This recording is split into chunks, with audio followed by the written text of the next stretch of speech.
Parfois, j'ai tendance, en tant que jeune cinéaste, à me décourager sur l'avenir du cinéma africain, surtout pour la diffusion. Mais l'exemple du Nigeria me donne espoir. Et je crois qu'ils ont tracé la voie à suivre. Parce qu'ils autofinancent leurs films à travers les productions des films précédents. Donc moi, je pense que le cinéma africain francophone devrait s'appuyer sur cet exemple pour mieux diffuser ses films déjà en Afrique et puis après espérer se positionner sur le plan international. Certains fonds comme le CNC ou l'Union européenne t'obligent à utiliser, à employer des techniciens du Nord pour la réalisation de nos films. Donc ça amène nos techniciens qui sont bien qualifiés à rester à la marge en fait. Ou souvent s'ils se retrouvent sur des plateaux, c'est pour être des assistants ou des barreurs de route même parfois.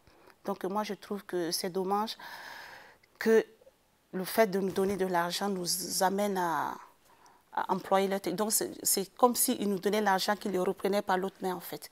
Donc c'est assez complexe. Je crois qu'il faudrait se poser la bonne question, pour qui faisons-nous des films?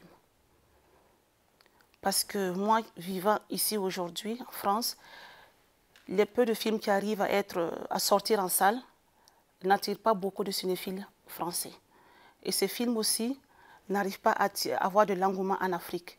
Pourtant, les films entre guillemets populaires, qui ne sont même pas sélectionnés dans des festivals et qui n'ont même pas la possibilité d'être diffusés dans les salles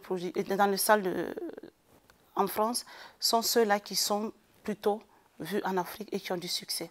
Donc moi, je pense que l'avenir du cinéma africain peut-être se trouve dans le cinéma populaire. Parce que nous, encore en Afrique, on a besoin dans les salles de ciné de commenter le film en direct, d'applaudir l'acteur quand il le faut, ou d'éclater de rire quand il le faut. Ce n'est pas comme en Occident où dans les salles de ciné, c'est très solennel, il ne faut pas faire du bruit parce qu'il y a le voisin qui est là. Donc, je pense qu'il faudrait revoir notre manière de faire des films et se poser la question, est-ce qu'il faut faire des films pour aller dans les festivals ou il faut faire des films pour son peuple en Afrique?